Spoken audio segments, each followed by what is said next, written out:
Hello guys, welcome back to our channel. In today's tutorial I'm going to show you how to send a friend request on Facebook. So this is our Facebook. I'm already on my Facebook. Just come to the search button here, click on the search button, and you're going to search for the name you want to send a friend request to. So just type in the name here.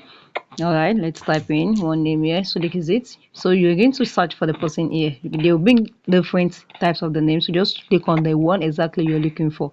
So I'll click on this one now, for example, now, and this is it. So I can send a friend request to any one of them here.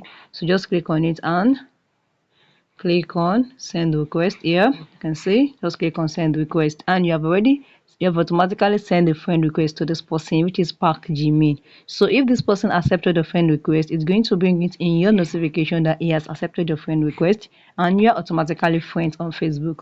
So if you found this video helpful, click the like button, share and comment.